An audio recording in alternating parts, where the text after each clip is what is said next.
À quel moment j'ai été partisan du oui? Dites-moi, à quel moment? Mais vous savez, ce sont les mêmes fabrications qui nous faisaient croire que Monseigneur Ibaba était partisan du non. Mais moi, j'ai toujours été partisan du oui, du non, je veux dire. Et quand je dis non, c'est non. Car trop, c'est trop. On m'a vu avec le général Oligui. Je suis le patron de la ville de Mouila, à tous les niveaux. Niveau de l'investissement réalisé dans la ville, mais aussi à une autre dimension. Je suis le patron. Les anciens m'ont confié la gestion, la garde de cette ville. Quand moi je dis non, je dis non. Mais si le chef de la transition arrive à Mouila, qu'il demande à me voir, je m'y rends. Je vais le rencontrer. Et s'il m'invite à faire le tour de ville pour voir ce qu'il réalise avec les fonds de l'État, je m'y prête de gaieté de cœur, car ça apporte un plus à ma ville. Quand je lui dis, tu m'invites chez toi, moi aussi, je t'invite chez moi, et qu'il vienne, c'est un échange de bons procédés. Donc je ne vois pas pourquoi on confondrait ma présence aux côtés des Ligui avec le référendum. Et je lui ai dit que de se comporter comme il se comporte, faisons croire, et c'est peut-être pas faux, que le référendum c'est lui, le oui c'est lui, il court un grand risque pour lui-même et pour les institutions. Car loin de mettre des institutions qui sont fortes, il est venu pour accaparer le pouvoir et se saisir des institutions pour asservir le peuple gabonais. Et je suis arrivé vendredi matin, j'ai été à Douya, à Idemba, et ensuite l'après-midi, j'ai tenu ce meeting, et ensuite je suis parti dans les villages. Donc ça s'est fait la veille du vote, l'après-midi. Et je vous fais savoir que je n'ai pas eu le franc électoral. Hein. Sur les 27 milliards, je n'ai pas eu d'argent. Mais je vous laisse comprendre que cette débauche d'argent n'a produit que 70% du taux d'abstention, même si on ne veut pas le crier. Et avec les fraudes, avec le bourrage des urnes, avec des logiciels qui étaient déjà prêts, il y a eu un taux d'abstention jamais égalé au Gabon. Même le général Achille dit en aparté qu'il y a eu plus de 70% de taux d'abstention. Dans mon bureau de vote, il n'y avait personne. Dans mon centre de vote, je veux dire, il n'y avait personne. Et voyez-vous, à la proclamation, on dit premier bureau, plus de 200 électeurs. Deuxième bureau, plus de 200 électeurs. Troisième bureau, plus de 200 électeurs. Quatrième bureau, ça veut dire qu'il y avait plus de 900 électeurs. Vous savez que quand vous avez dans un centre de vote, il y a 900 à 1000 électeurs, ça se voit. Et les gens, pour aller voter, se bousculent, ce qui n'était pas le cas. Les forces de sécurité elles-mêmes s'étonnaient de cette apathie, de cette morosité, de cette absence d'engouement, de ce qui avait un fort taux d'abstention. Mais au déclaré des résultats, on a été surpris. À Moutassou même, vous parlez du bourrage des urnes. J'ai envoyé mes aides de camp assister au dépouillement. La DGR a dit à mes aides de camp, vous êtes des gendarmes, ne vous approchez pas. repartez, laissez-nous faire ce que nous avons à faire. C'est quoi? Bourrage des urnes. Écoutez, donc quand les gens sont décidés à vouloir tromper le peuple, qu'ils y aillent, même sans retenue. Oui, je conteste, mais je ne mènerai aucune action. Cela ne mérite pas qu'on fasse quoi que ce soit parce que vous savez qu'aucune action n'aboutira. Quand, pardon? Non, non, parce que la Cour constitutionnelle a été nommée par qui? L'organisation des élections par qui? Quand vous voyez que moi je suis allé, je pensais que c'était quand même, on avait pris soin de mettre au moins un représentant du oui, un représentant du non. Mais il n'y avait personne. Il n'y avait que l'administration, nommée par les préfets. Vous avez vu aussi le dépouillement des urnes à Mouila. Et vous avez vu. Non, moi, je dis seulement, je parle de Mouila parce que on ne parle que de ce qu'on a vécu. Je parle de Mouila, où c'était vide, mais où les résultats étaient les mêmes qu'en 2018. C'est quand même extraordinaire. Vous voyez en France, à Paris par exemple, les résultats de Paris, là où le peuple est éveillé, où il y a une prise de conscience qu'on est en train de fabriquer une dictature. J'ai honte de ce que nous ayons des intellectuels couchés qui rampent tels des serpents venimeux à la tête des populations gabonaises. Comment voulez-vous que ces intellectuels cautionnent l'idée que pour éviter d'être hypocrite, on donne tout à un seul homme parce qu'on sait que, quelles que soient les constitutions, qu'il y ait un régime semi-présidentiel ou pas, c'est le président qui gère tout. Donc il faut tout lui donner. Vous voyez, c'est trop facile.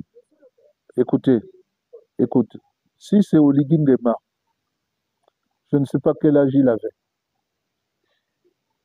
qui dit que la constitution de 1991 était la bonne, c'est une catastrophe. C'était la pire des constitutions. L'une des constitutions qui ressemble à celle actuelle. Pourquoi? Parce que c'est la passion qui a guidé la constitution de 1991. C'était la haine de l'autre. C'était le refus de l'autre. C'était toute la frustration qui a jailli quand les gens sont contenus pendant longtemps. Tel le champagne, quand il jaillit, c'est parce qu'il est sous pression. C'est ça le fruit de cette constitution. On a exclu les uns les autres. On a exclu les jeunes. On a dit qu'on ne pouvait pas être au gouvernement avant 35 ans. Alors qu'il y avait des membres du gouvernement qui avaient 32 ans. Paul Malékou, par exemple, est allé au gouvernement à 24 ans. Écoutez. Et aujourd'hui, on dit maintenant c'est 35 ans. Qu'est-ce qui a changé? Qu'est-ce qui a changé? Et on dit, vous ne pouvez pas être candidat parce que vous avez 70 ans. Vous croyez qu'on se met au Ligui à écrire un discours, le sien lui-même, pas par des gens. Qu'est-ce qu'il en sortira par rapport au discours que moi je vais bâtir pour convaincre les Gabonaises et les Gabonais? Quand on est président, ce n'est pas les muscles, c'est ce qu'il y a dans la tête qui compte. C'est le fait que vous ayez des convictions. Quand on exclut, quand une constitution, moi je m'étonne des Gabonais, quand une constitution exclut ceux qui sont les mieux formés dans le pays, qui ont eu la chance d'être bien formés, qu'on les exclut sous prétexte qu'ils sont âgés. Parce que vous êtes sûr que les jeunes ne meurent pas avant les vieux. Parce que vous êtes sûr que les jeunes sont mieux formés. pour guider l'État. Dans nos traditions, puisqu'on parle de tradition, est-ce qu'on peut dire à un vieux qu'il est vieux, être béni? On s'attire la malédiction. Un vieux doit être respecté pour ses qualités, ses capacités.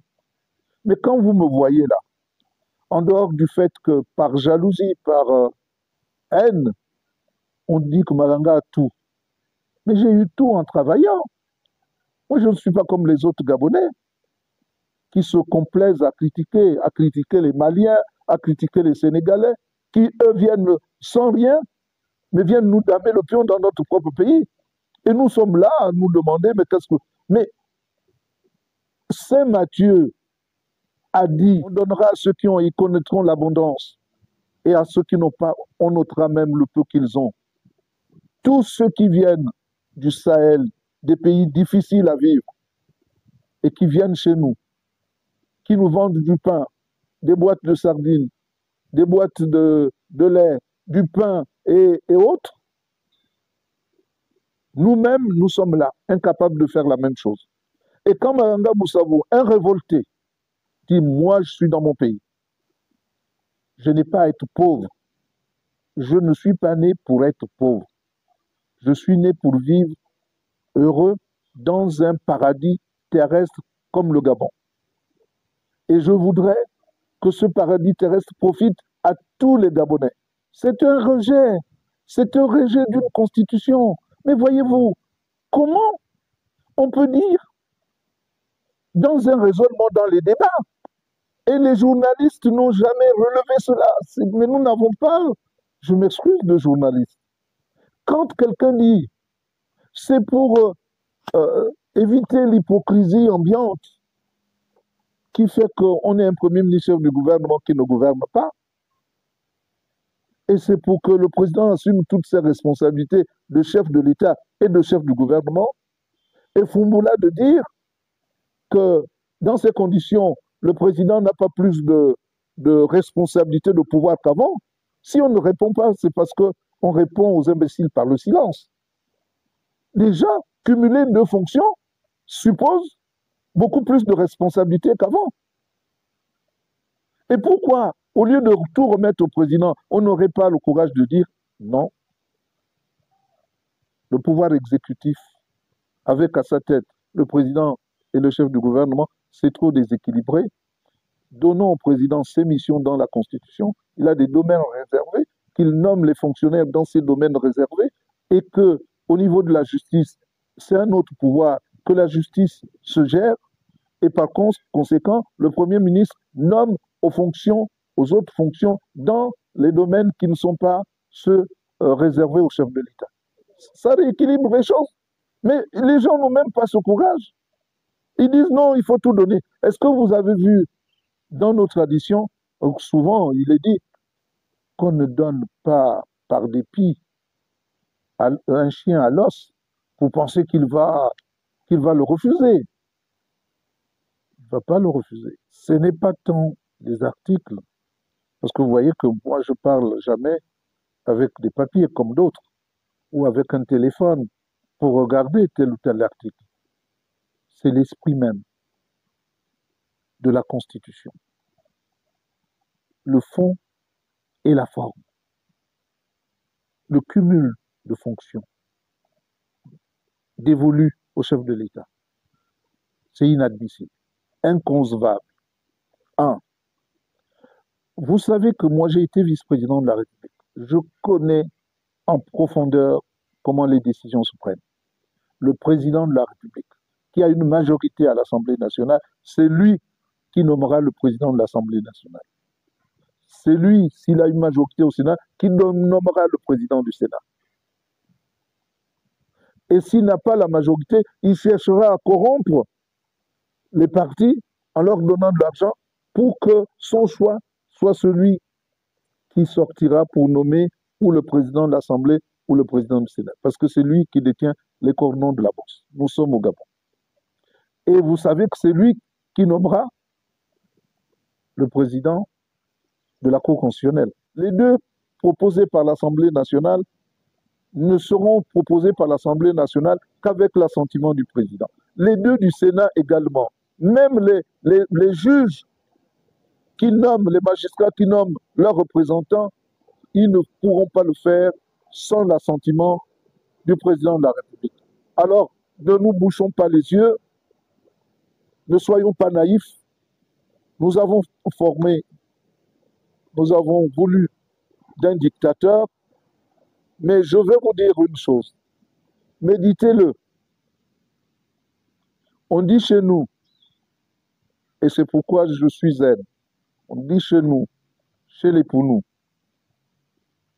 que celui qui souffre à préparer la pêche, vous savez, quand on prépare la pêche, en saison sèche, on veut tuer beaucoup de poissons.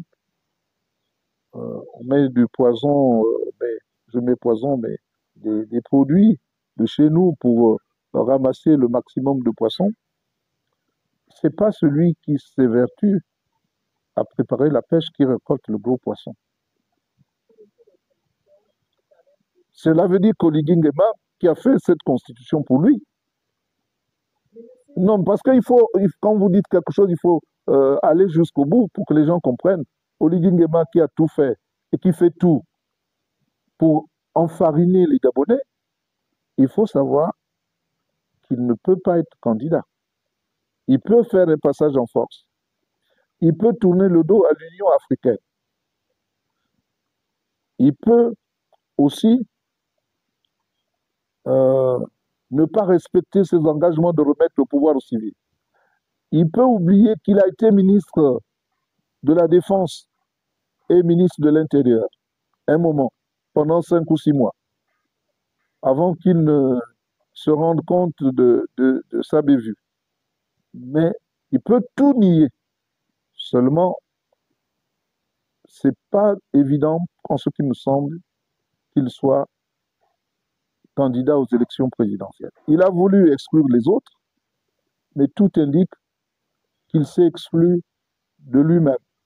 S'il a un peu de dignité, un peu de volonté de ne pas faire à autrui ce qu'il ne voudrait pas qu'on lui fasse. Écoutez, vous vous souvenez de la polémique qu'il y a eu pour nommer les participants, pour ce qui concerne les partis politiques? Donner 4 noms, le général va choisir qui il veut. Nous, on a choisi un vice-président, mais qui est du Haut-Ogooué. 1. 2. Il a dit, vous savez, la qualité des personnes, les gens qui sont venus de Paris, ce sont des gens qui sont même loin, parfois loin de la politique. C'est des copines qu'on a vues à l'occasion, qu'on voudrait retrouver, qu'on a fait venir. J'en connais beaucoup. Les partis politiques, ceux qui ont l'expérience, ont été exclus. Les acteurs politiques ont été exclus. Et vous appelez ça concertation inclusive, alors que ça exclut les gens. Mais moi, je ne sais pas. Je disais tout à l'heure, pourquoi ce goût du néant, cette course au mensonge, au gouffre-moi, où tu péris, où mon peuple périt? Pourquoi se mentir à soi-même?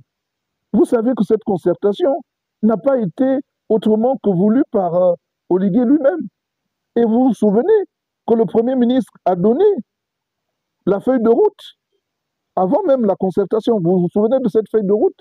Mais elle est la même qui est sortie de la concertation. Et les gens qui ont été à la concertation ont dit qu'il n'y a pas eu de plénière. Une plénière ne dure pas une journée, ou une demi-journée, ou une heure. Une plénière, c'est le lieu de discuter des propositions. Ceux qui n'ont pas été dans la commission, c'est l'occasion, la sous-commission, c'est l'occasion en plénière d'être informés et de donner leur point de vue. Et ça n'a pas été le cas. Moi, je pense que l'avenir est bouché. On a reculé de beaucoup. Si on recule de beaucoup, je ne sais pas à quoi on peut s'attendre. Dans l'organisation même des élections, du référendum, Je suis allé dans un bureau de vote. J'ai demandé, mais où sont les représentants du non? Oui, j'ai cru que c'était l'ancienne structuration, ou même si c'est l'administration qui euh, gère les élections, il y a tout de même les représentants des candidats ou des listes. Mais finalement, il n'y avait personne. Mais quels sont ceux qui sont dans les bureaux de vote? Des gens nommés par les préfets. Qui nomme le préfet et les gouverneurs? C'est le pouvoir en place. Bureau de vote nommé par les préfets et les gouverneurs, les préfets nommés par et les gouverneurs nommés par la transition, sous la coupole, sous la férule du ministre de, de l'Intérieur. Vous croyez que tous les milliardaires qui sont au PDG, qui ont volé l'argent de l'État, là, ont besoin de l'argent pour aller au référendum? S'ils ont eu l'argent, quand il s'agit des élections, quand il s'agit de donner les moyens à tous les Gabonais, on ne dit pas toi tu es riche, toi tu es pauvre, pour défendre une cause. Mais je l'ai fait sans avoir besoin de l'argent de l'État. Koligui prend pour lui, parce que vous savez, ses discours, c'est de dire j'ai financé ça, comme si depuis Mboni, il est venu avec toutes les caisses de l'État pour financer dans ses poches, pour nous financer le Gabon. L'avenir politique du Gabon est très, très, très sombre. Très, très sombre. L'avenir démocratique est sombre. La transparence électorale, nous ne l'aurons jamais dans ces conditions. On a fait tout ce chemin pour que le 30, tout s'arrête au lieu de chercher à progresser.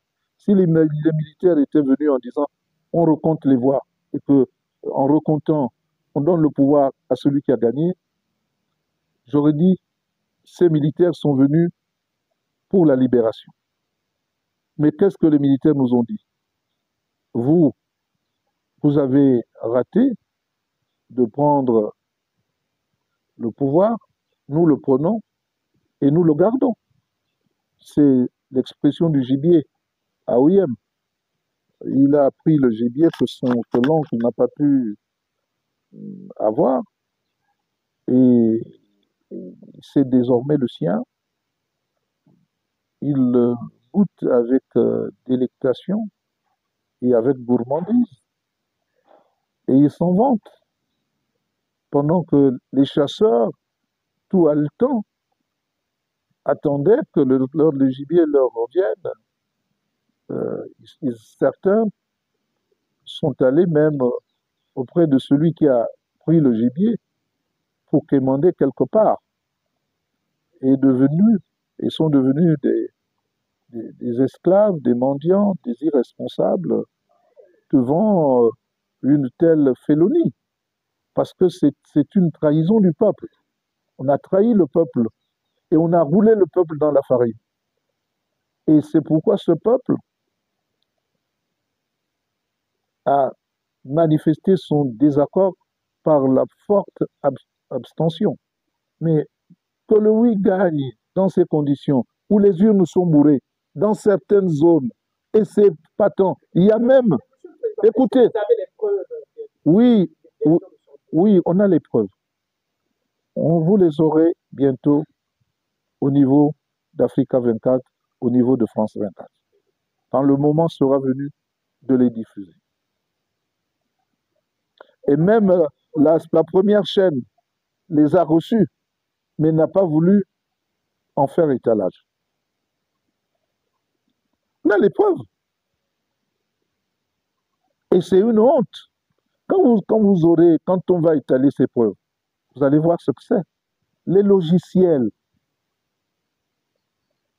que les CTRI PDG a utilisés, le fait d'avoir des ordinateurs, d'avoir des logiciels, cela permet à ceux qui possèdent des satellites de capter cela très vite et de savoir ce qui se passe et de soutirer les informations. On n'a même pas besoin d'être sur le terrain. L'intelligence artificielle, on n'a plus besoin, pour vous atteindre, d'être en face de vous. On n'a pas besoin d'être dans un bureau de vote pour savoir comment vous avez fait pour manipuler les chiffres dans vos ordinateurs. Les gens rentrent, prennent les informations dans vos ordinateurs et le moment venu, ils les diffusent. C'est ce qui s'est passé. Et donc, c'est pourquoi je dis à Oligui que malheureusement, tout ça se sait. Tout le monde sait qu'il y a eu fraude. Mais on ne dit pas fraude en l'air. C'est pourquoi, vous voyez, je parle avec sérénité. Parce que je sais que ces documents existent bel et bien. Vous avez utilisé les ordinateurs. Vous savez que les ordinateurs que vous utilisez, les logiciels que vous utilisez, sont accessibles. Il n'y a plus rien qui peut résister à ce que les autres sachent ce que vous êtes en train de faire à l'instant T. Nous sommes dans ce monde-là où nous disons, nous voulons de la transparence, et nous l'avons, où nous disons, nous ne voulons pas de la transparence, nous voulons de la dictature, mais si la dictature doit être dénoncée, elle le sera, avec des preuves. Est-ce que c'est une fraude que de dire que nous avons installé des satellites là-haut et que ce faisant, ces satellites servent bien à quelque chose, à espionner ce que font les autres, en bien comme en mal. Donc, c'est dire à Oligui que tout se sait et que le moment venu, ça devrait être su de tous. Je dis seulement, je parle de Mouila parce que on ne parle que de ce qu'on a vécu. Je parle de Mouila, où c'était vide, mais où les résultats étaient les mêmes qu'en 2018. C'est quand même extraordinaire.